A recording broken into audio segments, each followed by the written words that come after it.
Asla asla.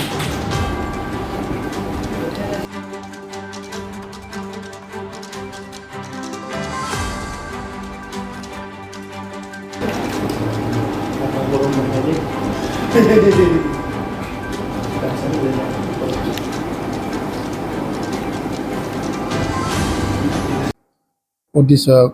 गोबां दङ आं दिनै बे उद्देश्यखौ बुंथ'ला खिन्थु आं कक्लाबारि ब्लक इउथ बिपिएफनि सासे प्रेसिडेन्टमोन आं दिनै बिपिएफखौ गाज्रि मोननानै इउपिपिएल हानजाखौ मोजां मोनना दिनै आं इउपिपिएल हानजायाव जइन जाफैबाय आं आगोलाव बिपिएफ मेन बिबानाव गैयामोन अब्लाबो बिपिएफजों थाफानानै खामानि मावबाय दंमोन खिन्थु कक्लाबारि इउथ बिपिएफ हिसाबै खामानि मावनाय आं बोसोरनै जाबाय आं दिनै इउपिपिएलआव जइन जानो गोनांनि बहुद जाहोन दं बे जाहोनखौ आं नोंथांमोननो उनाव फोरमायनानै होगोन आं दिनै जेबो बुंथ'ला बेखौथ' रायजोफोराबो नुगासिनो दं आरो दिनै आंबो बिदिनो मोजां होनानै दिनै इउपिपिएल हानजायावनो जइन जाफैबाय नोंथांमोनजों लोगोसे नोंथांनि लोगोफोरा फैनायनि आसा दं टाइम नांगोन आं बे सेंग्राफोरजों सावरायगोन बेनि उनाव आं बिथांमोनखौबो इउपिपिएल हानजायाव जइन खालामहोगोन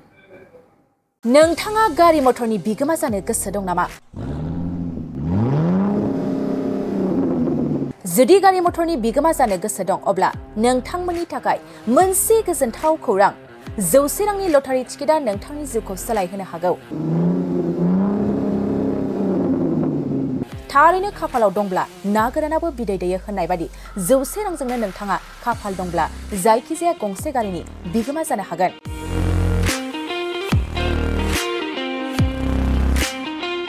बे समाव नोंथांमोननि थाखाय गवालपारा जिल्लानि सरकारि गोजौसिन गेजेरारि गेलेग्रा फोथाराव लानानै फैदों मोनसे गवालपारा रङाली बिहु हिरक जयन्टेड लटारि खेला 100 रांजोंनो नोंथाङा गोबां लाख रांनि लाक्जारि गारि मोननो हागोन जेरै टाटा आल्ट्रा बास Mahindra Scorpio Fronx Sigma Grand Vitara WagonR Alto' केटेन टाटा हेरियार टाटा फान्स बेलिन' सिगमा मारुति सुइफ्ट आरो महिन्द्र थार आरो बायदि बायदि बेनिखायनो गोसो गुदुं लटारि गेलेनो मोजां मोनग्रा बिथांमोना गोबाव सम खालामाजासे दानो टिकेट बायना लानो हागोन लोगोसे बे लटारिनि फिथाइखौ फैगौ 30 जुनाव होनाय जागोन नोंथाङा आबुङै मिथिनो थाखाय 6900079427 एबा 9678954511 जानबुं नाम्बाराव कल खालामना खौरां लानो हागोन